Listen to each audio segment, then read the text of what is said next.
وَلَقَدْ خَلَقْنَا الْإِنسَانَ وَنَعْلَمُ مَا تُوَسْوِسُ بِهِ نَفْسُهُ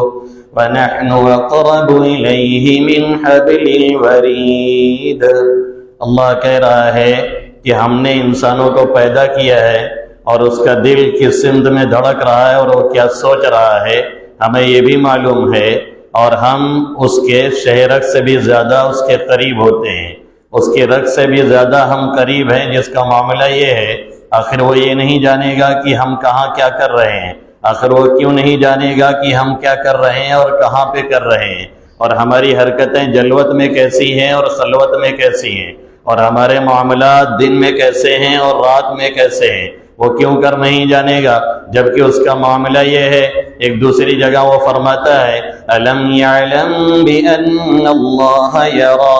أَلَمْ يَعْلَمْ بِأَنَّ اللَّهَ يَرَى، کیا ان لوگوں نے دیکھا نہیں اور انہیں یہ معلوم نہیں ہے، اور انہوں نے کبھی سوچا نہیں ہے کہ جو کچھ یہ کرتے ہیں وہ اللہ دیکھ رہا ہوتا ہے۔ اور 28ویں پارے میں اللہ فرماتا ہے مَا يَكُونُ مِن نَجْوَى ثَلَاثَةٍ إِلَّا هُوَ رَابِعُهُمْ وَلَا خَمْسَةٍ إِلَّا هُوَ سَادِسُهُمْ وَلَا أَدْنَى مِنْ ذَلِكَ وَلَا أَكْثَرَ إِلَّا هُوَ مَعَهُمْ أَيْنَمَا كَانُوا، کہ جو بھی یہ سرگوشی کرتے ہیں اور جو بھی یہ چپکے باتیں کرتے ہیں، 2 لوگ ہوں 3 لوگ ہوں، اور دوسرا تیسرے جو لوگ بھی بات کر رہے ہوتے ہیں ان میں کا چوتھا اللہ ہوتا ہے جو ان کی گفتگو کو سن رہا ہوتا ہے، اور اگر کہیں 4 لوگ جمع ہو کر کے اس طرح کی سرگوشی کر رہے ہوتے ہیں تو ان میں کا 5واں میرا رب ہوتا ہے جو سن رہا ہوتا ہے۔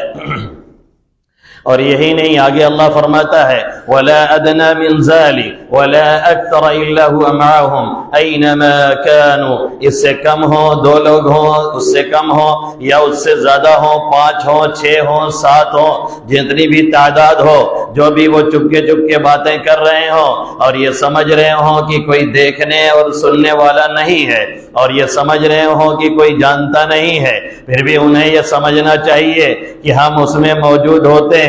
اور ان کی گفتگو کو ہم سن رہے ہوتے ہیں اور ساری باتوں سے باخبر ہوتے ہیں، اور یہی نہیں کہ صرف سن رہے ہیں اور دیکھ رہے ہیں۔ ثم ينبئهم بما عملوا يوم القيامة، جو کچھ وہ کر رہے ہیں قیامت کے دن انہیں دکھلا دیا جائے گا، انہیں بتلا دیا جائے گا، اور یہ بتا دیا جائے گا کہ یہ حرکتیں کر رہے تھے اور یہ کر کے دنیا میں آئے ہو۔ اسی کا نام تقوی الہی ہے۔ یہ احساس دل و دماغ میں جگ جائے اور پیدا ہو جائے کہ ہم دن میں جو کر رہے ہیں یا رات کی تاریکیوں میں جو کچھ بھی انجام دے رہے ہیں کوئی اور نہیں دیکھ رہا ہے، لیکن میرا رب وہ سب کچھ دیکھ رہا ہے اور جان رہا ہے، جو کسی وقت بھی ہمیں اور آپ کو اپنی گرفت میں لے سکتا ہے۔ اسی کا نام تقوی ہے، اور اسی خلش پیدا ہو جانے کا نام تقوی الہی ہے، اور اسی چبھن اور احساس کے جگ جانے کا نام تقوی الہی ہے، جس میں اس کو اللہ کے حبیب صلی اللہ علیہ وسلم بیان فرما رہے ہیں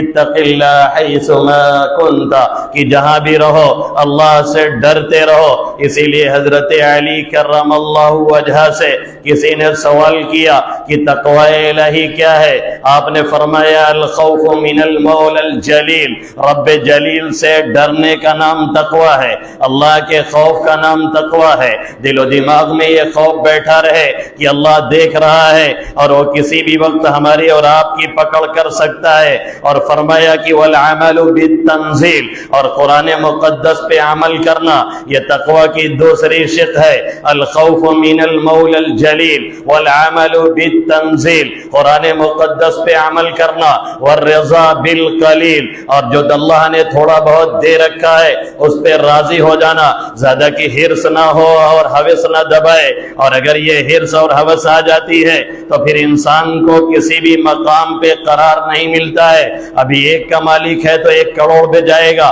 1 کروڑ کا مالک ہے تو دوسرا کروڑ بنائے گا، اور دوسرے کروڑ کا مالک ہو گیا تو تیسرے کروڑ کے چکر میں رہے گا، اور اسی میں زندگی گزارتے